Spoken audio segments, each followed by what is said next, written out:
में पहली दफा ऐसा हुआ है कि यूएस ने 3.6 बिलियन का अपना जो रिटायरमेंट फंड उनका होता है वो चाइना की मार्केट से शिफ्ट किया है और इंडियन मार्केट में उन्होंने इन्वेस्ट किया है। आपका पूरा कंट्री जो है वो वेबसाइट पे रिसर्च, ऑनलाइन रिसर्च क्या करता है? पॉर्न वॉचिंग में आपका कंट्री सबसे पहले है, उम्रा करने में भी आप सबसे आगे हैं। क्योंकि समझने वालों के लिए एक बहुत बड़ी बात होगी कि दुनिया के बहुत से ऐसे कंट्रीज हैं जो अपने इस तरीके से फंड्स को ऐसी कंट्रीज में इन्वेस्ट करते हैं जहां पे उन्हें आने वाले टाइम में फायदा दिखता है। टेक्नोलॉजी के हवाले से है कि एलॉन मस्क जो हैं वो कह रहे हैं, उन्होंने विजिट किया है इजराइल का, और वो पहले तो कह रहे थे जी मेरी स्टारलिंक जो है वो सपोर्ट करेगी जो एड एजेंसीज वगैरह। इसके अलावा कनाडा की भी अगर बात करें, उन्होंने भी इसी तरीके से अपने पैसे जो से हैं इंडियन जो से मार्केट में इन्वेस्ट किए हुए। आप पहले पठानों के सामने लेटते रहे हो, फिर घोरों के सामने लेटे हो, अब डॉलर के सामने लेट गए हो, तो फिर डीएनए जिहाद किस चीज को कहो? हम बात करें एप्पल की, इसके अलावा बड़ी बड़ी मल्टीनेशनल कंपनीज की, वो चाइना से इंडिया शिफ्ट हुए। अब इसी तरीके से यूएस अपनी इन्वेस्टमेंट भी जिस तरीके से इंडिया में करता नजर आ रहा। इस वक्त जितने स्मार्ट सीईओज हैं वो बिजनेस वहां से अपने निकाल के स्प्रेड कर रहे हैं पूरी दुनिया में, और उसका सबसे बड़ा बेनिफिशियरी कौन है? वो भारत है। तालीम याफ्ता यूथ है उनके पास।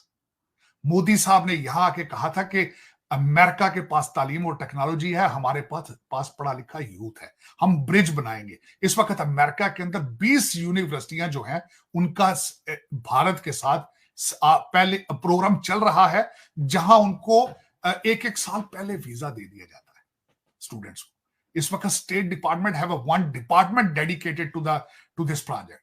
तो उसमें मैं बात करना चाह रहा था उस पे आऊंगा। एक छोटी सी मिसाल देना चाहूंगा आपके, इस वक्त आपकी फार्मास्यूटिकल चाइना से सारी निकल के सारी भारत जा रही है। आप सेल फोन की आप एप्पल देख लें, इलॉन मस्क देख लें, उसके बाद सेमी कंडक्टर जो है आपके, वो इंडस्ट्री आपकी ताइवान, लोग ताइवान से घबरा रहे थे कि वहां पे चाइना शायद जंग शुरू हो जाए, वो सारा बिजनेस भारत के अंदर गया है।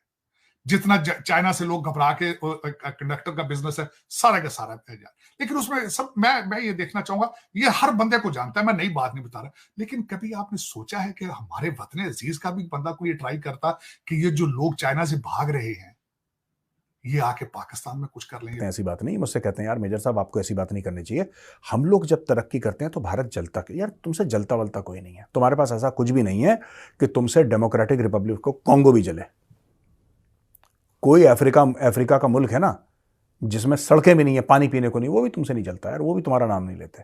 तो तुम ये सोच रहे हो कि भारत या कोई और बड़ा देश तुमसे जल रहा है? नहीं, हम सिर्फ ये कह रहे हैं कि तुम्हारी इकोनॉमी, जैसे पाकिस्तानी कहते हैं, परवेज मुशर्रफ के टाइम हमारी इकोनॉमी क्या बढ़िया थी यार, अयूब खान के समय हमारी इकोनॉमी, आज तक किसी पाकिस्तानी ने ये नहीं डिटेल में स्टडी करा कि क्यों अच्छी थी उस वक्त। अमेरिकन डॉलर दे रहे थे तुम्हें, मांगे का पैसा आ रहा था, ठीक है जी।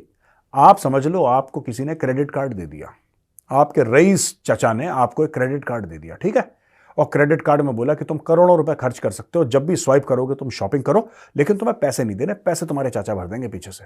तुम बेटा सिर्फ सवेरे शॉपिंग मॉल में जाओ, तुम पागल हो जाओ, शाम को पागल होकर लौटना, अगले दिन फिर स्वाइप करो और चाचा तुम्हारे पीछे से पैसे देते रहेंगे। ये स्टोरी है भाई। This is the complete story of how Pakistan economy has always worked. आज की तारीख में ये देखिए, IMF 20% पाकिस्तान की वैल्यू करेंसी की इस साल गिर गई है, ठीक है जी। एलिगेशन अमेरिका में आया था, उन्होंने आते $2 बिलियन का मांगा था इनसे, $2 बिलियन लोन।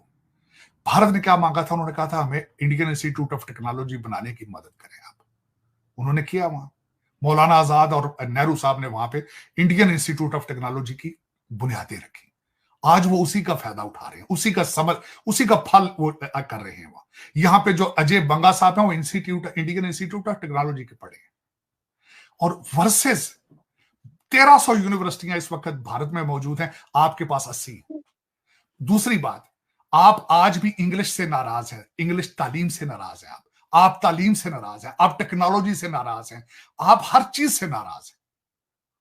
आप 24/7 जिहाद के मूड में रहना चाहते हैं, हालांकि आपको पता है कि आपके डीएनए में जिहाद मौजूद ही नहीं है। तेजस जहाज है उनका, उसमें 73 साल का प्राइम मिनिस्टर 30 मिनट के लिए बंगलोरों के ऊपर फ्लाई करता है। उन्होंने भी फ्लाइट भरी है, इसको कहते हैं उड़ान भरना। इधर हमारे जो काकड़ साहब हैं उन्होंने भी उड़ान भरी है। ये लग्जरी जेट लाइनर में गए हैं खैरात मांगने के लिए। 2 उड़ानें उड़ी हैं इस रीजन में, जहां ये वही सरजमीन है जो 1947 से पहले बिल्कुल इकट्ठी थी। लेकिन इस साइड से जो उड़ान भरी जाती है खैरात मांगने के लिए, रूलिंग एलीट के लिए, और दूसरी साइड पे लोकल मेड जहाज के बारे में मैं उस पर थोड़ी सी मैं बात करना चाहूंगा कि वो जो उड़ान उन्होंने भरी है वो क्या है। पब्लिक सेक्टर ने उनको 123 तेजस तैयारों का ऑर्डर पहले ही दे रखा है। डिफेंस इंडस्ट्री जो है $26 बिलियन की प्रोडक्शन लेके जाना चाहता है 2025 तक। जब मेरा मुल्क जो है जो जिसकी आंखें बंद हैं, कान बिल्कुल बंद है, जरा मैं थोड़ा सा उसके बारे में बोलना चाहूंगा कि बिल्कुल किसी को होश नहीं है, कोई चैटर नहीं है। आज तक ना नवाज शरीफ ने आगे को कह सका, ना मेरा मुर्शद पाक जो रियासत मदीना का ठेकेदार है उसके मुंह से ये मैंने किसी से आज तक ये नहीं सुनी बात। वो क्या है? चाइना के अंदर एक नया वायरस आ चुका है। चाइना के अंदर अनएम्प्लॉयमेंट इस वक्त पीक पर है। चाइना इन क्राइसिस है, उनको इस वक्त काफी इश्यूज चल रहे हैं उनका सप्लाई चेन का बिलखसूस। और दुनिया की हर बड़ी कंपनी वहां से क्या सीखा गया है कोविड के बाद कि हमने सारे एग्स एक बास्केट में नहीं डालने, चाइना की बास्केट में। तो वहां से बिजनेस निकल रहा है, भाग रहा है। चीमा साहब, आपके मुल्क में किसी ने ट्राई क्यों नहीं की उस बिजनेस